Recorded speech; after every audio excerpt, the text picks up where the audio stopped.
Hi friends, welcome back. അപ്പോൾ ഇന്ന് നമുക്ക് വെറും 10 മിനിറ്റ് കൊണ്ട് വളരെ ടേസ്റ്റി ആയിട്ടുള്ള റവ ലഡു എങ്ങനെ ഉണ്ടാക്കാൻ നോക്കാം.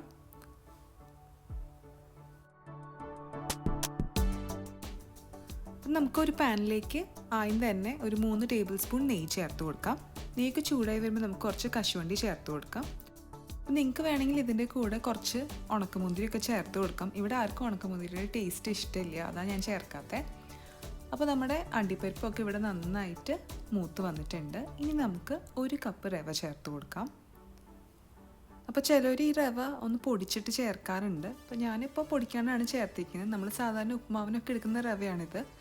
ഇത് അധികം വലിയ തരികളൊന്നുമില്ല, ചെറിയ ചെറിയ തരികളായിട്ടുള്ള റവയാണ്. നിങ്ങളിപ്പോൾ ഉപയോഗിക്കുന്ന വലിയ തരികളുള്ള റവയാണെങ്കിൽ ഒന്ന് പൊടിച്ചിട്ട് ചേർത്തോളൂ കേട്ടോ. ഞാനിപ്പോൾ വീണ്ടും 1 ടേബിൾ സ്പൂൺ നെയ്യും കൂടി ചേർത്ത് കൊടുത്തിട്ടുണ്ട്. അപ്പോൾ റവയിൽ നല്ലൊരു മണമൊക്കെ വരാൻ തുടങ്ങും. റവ റോസ്റ്റായി വരുമ്പോൾ അതുവരെ നമ്മൾ റവ റോസ്റ്റ് ചെയ്യണം കേട്ടോ. ഏകദേശം ഒരു 5 മിനിറ്റോളം നമ്മൾ കൈ എടുക്കാതെ ഇങ്ങനെ റവ ഇളക്കിക്കൊണ്ടിരിക്കണം. ഇനി നമുക്ക് ഇതിനകത്തേക്ക് 1/2 കപ്പ് തേങ്ങ ചെരുകിയത് ചേർത്ത് കൊടുക്കാം. അപ്പോൾ തേങ്ങ ചേർത്തിട്ട് നമുക്കൊരു 2 മിനിറ്റ് മീഡിയം ഫ്ലെയിമിലിട്ട് ഒന്ന് റോസ്റ്റ് ചെയ്തെടുക്കാം. തേങ്ങ നന്നായിട്ട് മൂത്തൊരു മണമൊക്കെ വരും, അതുവരെ നമ്മൾ ഇങ്ങനെ മൂപ്പിച്ചെടുക്കണം. അപ്പോൾ തേങ്ങയും റവയും എല്ലാം കൂടിയിട്ട് നമ്മൾ നന്നായിട്ട് മൂപ്പിച്ചെടുത്തിട്ടുണ്ട്. ഇപ്പം നല്ലൊരു മണമൊക്കെ വരുന്നുണ്ട്.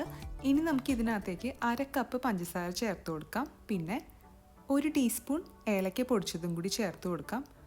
ഈ 1/2 കപ്പ് പഞ്ചസാര എനിക്ക് കറക്റ്റാണ് മധുരം. നിങ്ങൾക്കിപ്പോൾ കുറച്ചും കൂടി മധുരം വേണമെങ്കിൽ 3/4 കപ്പ് വരെ ചേർത്ത് കൊടുക്കാം കേട്ടോ. എനിക്കെപ്പോഴും കുറവ് മധുരമാണ് ഇഷ്ടം. പഞ്ചസാര അലിയേണ്ട ആവശ്യമൊന്നുമില്ല, ജസ്റ്റ് എല്ലാം കൂടി ഒന്ന് മിക്സ് ചെയ്തിട്ട് അപ്പം തന്നെ നമുക്ക് സ്റ്റൗ ഓഫ് ചെയ്യാം. അപ്പോൾ ഇത് നമുക്കൊന്ന് കുറച്ച് നേരം മാറ്റി വയ്ക്കാം. അപ്പോൾ ആ ചൂട് മാറിയിട്ട് നമുക്ക് കൈകൊണ്ട് പിടിക്കാൻ പറ്റുന്നൊരു പരുവാകുമ്പോൾ നമുക്ക് പാലൊഴിച്ചിട്ട് ഉരുട്ടിയെടുക്കാം. ഇപ്പോൾ റവ ചെറുതായി ഒന്ന് തണുത്തിട്ടുണ്ട്. ഒരുപാട് അങ്ങ് തണുത്ത് പോകരുത്, ചെറിയൊരു ചൂട് വേണം. ഇനി നമുക്ക് ഇളം ചൂടോട് കൂടിയിട്ടുള്ള പാൽ ഒഴിച്ചു കൊടുക്കാം. ഇപ്പോൾ ഒരുപാട് പാൽ ആദ്യം തന്നെ ഒഴിച്ചു കൊടുക്കരുത്, കുറേശ്ശെ കുറേശ്ശെ ഒഴിച്ചു കൊടുത്തിട്ട് ഉരുട്ടി എടുക്കണം. അപ്പോൾ ആദ്യം നമുക്ക് ഒരു 7 ടേബിൾ സ്പൂൺ പാൽ ഒഴിച്ചു കൊടുക്കാം. എന്നിട്ട് ഒന്ന് മിക്സ് ചെയ്തിട്ട് ഉരുട്ടി നോക്കാം.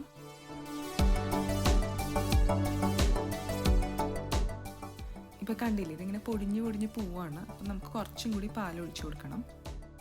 ഞാനിപ്പോൾ 2 ടേബിൾ സ്പൂൺ പാലും കൂടി ചേർത്ത് കൊടുക്കുകയാണ്. മൊത്തത്തിലിപ്പോൾ നമ്മൾ 9 ടേബിൾ സ്പൂൺ പാലാണ് കേട്ടോ ചേർത്തത്. ഇതേപോലെ നമുക്ക് നന്നായിട്ട് ഉരുട്ടാൻ പറ്റണം. അപ്പം അതിനാവശ്യമുള്ള പാൽ ഒഴിച്ചു കൊടുക്കണേ. നിങ്ങളിപ്പോൾ കൂടുതൽ പഞ്ചസാര ചേർക്കുകയാണെങ്കിൽ ഇത്രയധികം പാലിൻ്റെ ആവശ്യം വരില്ല. ഞാനിപ്പോൾ പഞ്ചസാരയുടെ എമൗണ്ട് കുറവല്ല ചേർത്തിരിക്കുന്നത്. അപ്പോൾ ഇതേപോലെ നമുക്ക് എല്ലാ ലഡ്ഡും ഇങ്ങനെ ഉരുട്ടിയെടുക്കാം. ഈ ഒരു അളവിൽ നിന്ന് എനിക്കൊരു 12 ലഡ്ഡുവാണ് കേട്ടോ കിട്ടിയിരിക്കുന്നത്. റവ ലഡ്ഡു അപ്പം തന്നെ കഴിക്കുന്നതിനേക്കാളും ടേസ്റ്റ് കുറച്ച് നേരം ഒന്ന് പുറത്ത് വെച്ചിട്ട് കഴിക്കുന്നതാണ്. മിനിമം 1 മണിക്കൂറെങ്കിലും ഒന്ന് പുറത്ത് വെക്കണേ, അപ്പോഴാണ് നല്ല ടേസ്റ്റ് കിട്ടുക. അപ്പോൾ എല്ലാവരും ഈ റെസിപ്പി ഒന്ന് ട്രൈ ചെയ്ത് നോക്കണേ. അപ്പോൾ ട്രൈ ചെയ്തിട്ട് നിങ്ങൾക്ക് ഇഷ്ടമാണെങ്കിൽ എൻ്റെ ചാനൽ സബ്സ്ക്രൈബ് ചെയ്യാൻ മറക്കരുത് കേട്ടോ. Thank you for watching. Bye bye.